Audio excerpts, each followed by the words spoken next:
నల్గొండ జిల్లా నార్జు సాగర్ తాలూకా తుమ్మడం గ్రామం. ఇక్కడ కనిపించేవి మొత్తం గోడలు కాదు, పైకప్పుతో కూడిన ఇల్లు కూడా కాదు. ఒక కుటుంబానికి భద్రత, ఒక తల్లికి ధైర్యం, ఒక తండ్రికి ఆత్మగౌరవం, పిల్లలకు మంచి భవిష్యత్తుకు పునాది, ప్రతి పేద కుటుంబానికి సొంతింటి భరోసా. ఇదే ఇందిరమ్మ ఇళ్ళ కథ. నా పేరు యాదగిరి, మా తుమ్మడము. ఇక్కడ నా పిల్లలు నేను ఇక్కడ బతానికి వచ్చినాము. మాకు ఇందిరమ్మ ఇల్లు వచ్చింది. మాకు 10 ఏళ్ల నుంచి మాకు టీఆర్ఎస్ పార్టీలో ఉన్నప్పుడు కూడా మాకు ఎవరు ఇల్లు ఇవ్వలేదు. ఈ సంవత్సరంలో ఏదో ఇందిరమ్మ ఇల్లు వచ్చినాయి. మాకు మా సర్పంచ్ గారు ఉన్నారు, మా దొరవారు ఉన్నారు, అందరు చేసి మాకు రేవంత్ రెడ్డి సర్కారు వచ్చిన తర్వాత మాకు ఇల్లు ఇచ్చేసారు. ఈ గ్రామంలో చూసినట్లయితే దాదాపుగా 100కు పైన ఇందిరమ్మ ఇల్లు ఇచ్చి ఇల్లు లేని ప్రతి పేదవాడికి కూడా ఇల్లుండాలనే సంకల్పంతో రేవంత్ అన్న ఈ లోకల్ ఎమ్మెల్యే గారు జైవీర్ రెడ్డి గారు కలిసి ఈ గ్రామంలో ఇల్లు లేని నిరుపేద ఎవరు ఉండకూడదని దాదాపుగా 110 ఇళ్లకు పైగా ఇల్లు నిర్మాణించి ఈరోజు ఇంతటి మంచి కార్యక్రమం చేసినారు. అంతేకాకుండా ఈ ఊర్లో ఏ గడప తాకినా కూడా ఒక ప్రభుత్వ పథకమే మనకి గుర్తు తెస్తుంది. మహిళలు అనుకోండి, లేకపోతే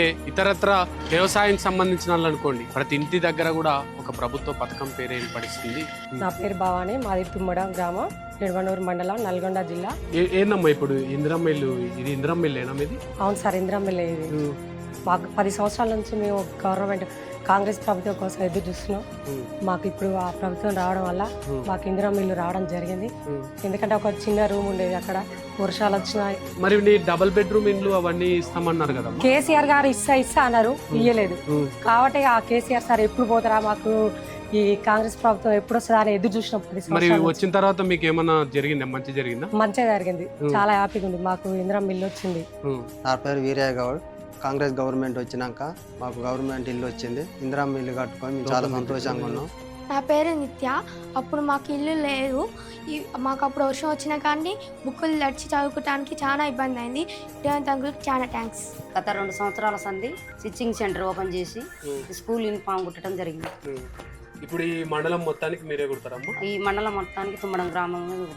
మరి దీనివల్ల మీకు ఉపాధి అవకాశం వచ్చింది. స్కూల్ యూనిఫామ్ రావటం వల్ల ఈ 10-15 మంది ఉపాధి పొందుతున్నాం ఈ స్కూల్ యూనిఫామ్ కుట్టడం వల్ల. రేవంత్ అన్న వచ్చిన కాంచి ఈ స్కూల్ యూనిఫామ్ కుట్టడం మహిళా సంఘాలకు ఇవ్వటం జరిగింది. 10-15 మంది ఉపాధి పొందుతున్నాం. నా పేరు సైదమ్మ, మాది తుమ్మడం గ్రామం, నిడమనూరు మండలం. మేము మహిళా సంఘాల తరఫున ఈ యూనిఫామ్స్ కుట్టడం జరుగుతుంది. మాకు ఈ యూనిఫామ్స్ వల్ల మాకు కొంచెం ఉపాధి కలిగింది. గత 3 సంవత్సరాల నుంచి ఈ యూనిఫామ్స్ కుట్టడం జరుగుతుంది. దీని ద్వారా చాలా మంది ఉపాధి పొందుతున్నాం. మాకు ఈ అవకాశం ఇచ్చినందుకు రేవంత్ అన్నకు ధన్యవాదాలు. రేవంత్ అన్న చెప్పినట్టు 1,000,000 మంది మహిళలము కోటీశ్వర్లము అవుతాము.